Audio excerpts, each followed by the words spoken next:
अगस्त्य मुनि का एक शिष्य जिसका नाम सुतीक्षण था, आगे मार्ग में उसका आश्रम था। प्रभु श्री राम जी भी उसी तरफ जा रहे थे और जब सुतीक्षण को पता चला कि प्रभु श्री राम जी मेरे आश्रम की तरफ आ रहे हैं, तो वो एकदम से उठे और उठ करके जिस तरफ से प्रभु श्री राम जी आ रहे थे, आवागमन की सूचना पाते ही उसी तरफ दौड़ने लगे। प्रभु श्री राम जी के चरण कमलों में सुतीक्षण का अत्यंत अनुराग था, बहुत प्रीति थी। वो परम ज्ञानी थे और प्रभु प्रभु श्री राम जी के सेवक थे।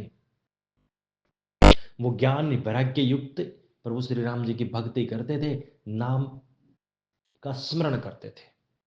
किंतु उनके मन में प्रश्न था, क्या प्रभु श्री राम लक्ष्मण और माता जानकी मुझे अधिकारी समझकर, मुझे सेवक समझकर दर्शन देंगे? क्या मेरे नेत्र उनके दर्शन का लाभ उठा पाएंगे? मैंने ना तो नाम जप किया है, ना योग किया है, अथवा बस मैंने तो यज्ञ ही किए हैं, और मेरी बुद्धि तो अल्प है, और भगवान की महिमा बहुत बड़ी, किंतु मनोरथ राजा है, मिलने की चाह रखता हूं। इस प्रकार के प्रश्न सुतीक्षण के मन में है। वो हर्षित और आनंदित होकर प्रभु श्री राम की तरफ दौड़ पड़े, और प्रभु श्री राम भी सुतीक्षण को आता देखकर आतुरता और शीघ्रता के साथ उस तरफ कदम बढ़ाते हैं। मुनि नाचने गाने लगते हैं और इधर उधर देखकर हे राम कहकर आगे की तरफ कदम बढ़ाते हैं। प्रभु श्री राम एक वृक्ष की आड़ में छिप जाते हैं। एक वृक्ष की आड़ में जब वो छिपे हुए थे, तो सुतीक्षण की तरफ उन्होंने देखा कि किस प्रकार से सुतीक्षण आनंदित होकर मन में प्रभु श्री राम का स्मरण कर रहा है, और वो हर्षित होकर बार बार नाचने लगा और गाने लगा।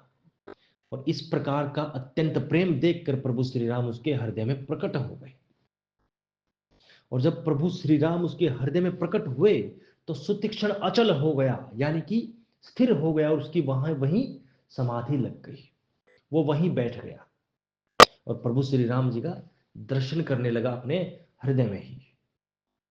प्रभु श्री राम जी उसके पास आए और उसको जगाने का प्रयास किया, किंतु वह नहीं उठा। जब प्रभु श्री राम जी ने अपने चतुर्भुज रूप का हृदय में निवास किया, और जो धनुष बाण तर्कस के साथ जो प्रभु श्री राम जी का जो राजरूप था, जिसको सुतीक्षण ने पहले देखा था, उसको न पाकर सुतीक्षण उसी प्रकार से व्याकुल हुआ जिस प्रकार से मणि खो जाने के बाद कोई सर्प व्याकुल होता है।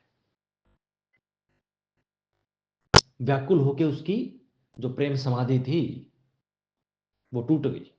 वो खड़ा हुआ, और खड़ा होते ही प्रभु श्री राम जी के आमने सामने दर्शन करके लाठी की तरह प्रभु श्री राम जी के चरणों में गिर पड़ा। प्रभु श्री राम जी ने उसे उठाया और अपने हृदय से लगाया। मुनि के नेत्रों में जल की छटा थी। वो हर्षित होकर नाना प्रकार से उनकी विनती करने लगे, उनकी वंदना करने लगे, उनको नमस्कार करने लगे, और कहने लगे कि हे प्रभु श्री राम, मेरी रक्षा कीजिए। आप मेरे हृदय में माता जानकी और लक्ष्मण सहित सदा निवास करें। ऐसे कहकर नाना प्रकार से विनती की, नाना प्रकार से वंदना की, और प्रभु श्री राम जी लक्ष्मण जी और माता सहित मुनि सुतीक्षण अपने आश्रम में चले, अपने आश्रम में लेके गए, और उनकी फिर नाना प्रकार से स्तुति की, पवित्र आसन दिए, कंदमूल फल का आहार करवाया। प्रभु श्री राम जी भी उनसे अत्यंत प्रसन्न हुए और कहा कि हे सुतीक्षण, मांगो, क्या वर चाहते हो?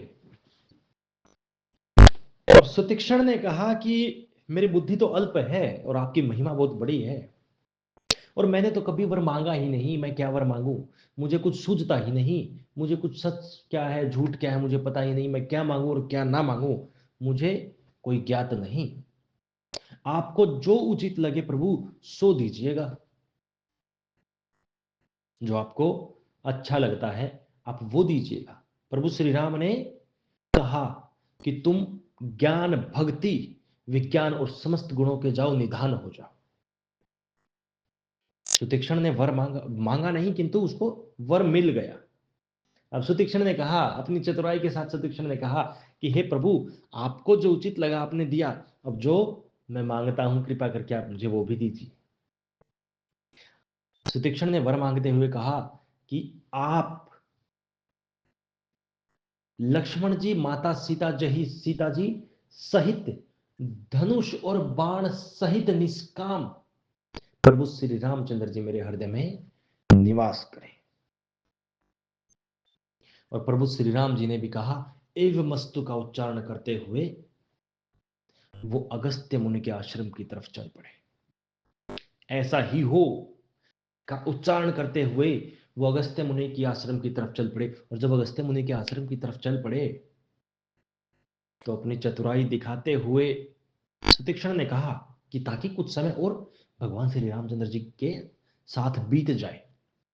इस प्रकार की चतुराई दिखाते हुए कहा कि मैं भी गुरुजी अगस्त्य मुनि के आश्रम में जा रहे थे प्रभु श्री राम, और अगस्त्य मुनि का ही तो शिष्य था सुतीक्षण।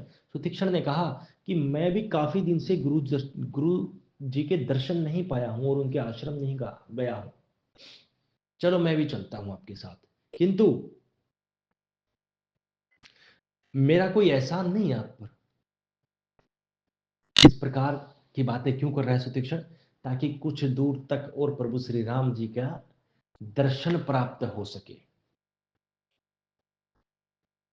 माता जानकी, लक्ष्मण और प्रभु श्री राम जी सहित सुतीक्षण अगस्त्य मुनि के आश्रम की तरफ चल पड़े। और इस चतुराई को देखकर राम और लक्ष्मण आपस में हंसने लगते हैं।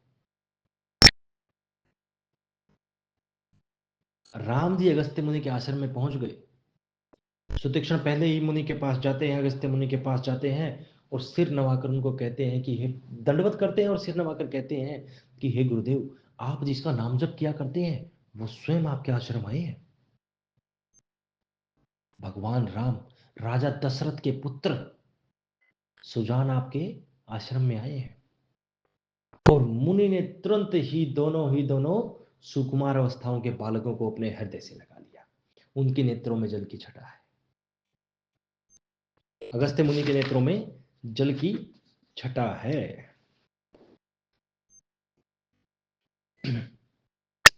और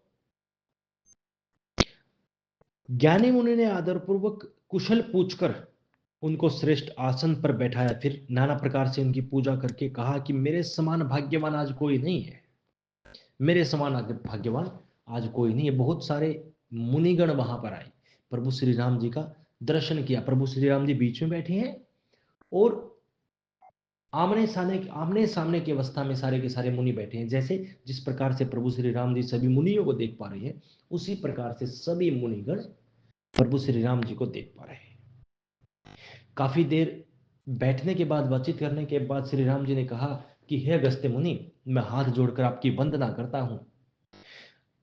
अब आप मुझे वो सलाह दीजिए, वो मंत्र दीजिए जिससे मेरा जो उद्देश्य है वन में आने का वो साध्य हो सके, अर्थात मैं इस वन में राक्षसों को मार सकूं।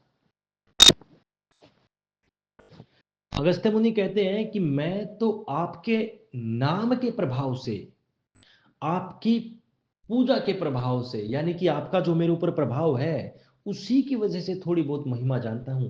आप तो समस्त गुणों के धाम हैं, आप स्वयं भगवान हैं और मनुष्य की भांति क्या मुझसे प्रसन्न कर रहे हैं? आप तो एक वृक्ष, जो एक आप गूलर के बड़े वृक्ष के समान हैं, उस पर लगे हुए अनेकों फल जो गुच्छों में हैं, समूह में हैं, वो अनेकों प्रकार के ब्रह्मांडों के समान हैं। और उसके अंदर ही चर विचर, चर अचर, चर अचर का अर्थ क्या है? चर का अर्थ होता है चलने फिरने वाले जीव। अचर का अर्थ होता है जो स्थिर हैं, सभी प्रकार के प्राणी, यानी कि चर और अचर, चलने फिरने वाले और अन्य सभी प्रकार के प्राणी उस गुल्लर के वृक्ष में लगे।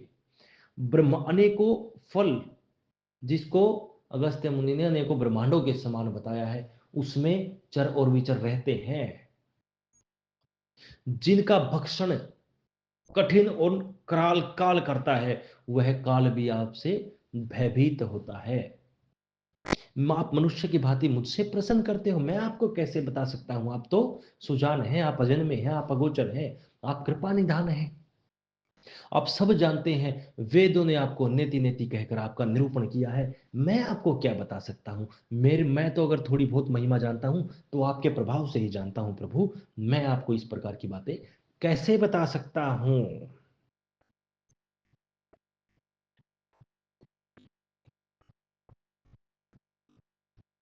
मैं तो बस यह वर मांगता हूँ कि आप माता जानकी और भगवान, आप स्वयं लक्ष्मण सहित मेरे हृदय में निवास कीजिए।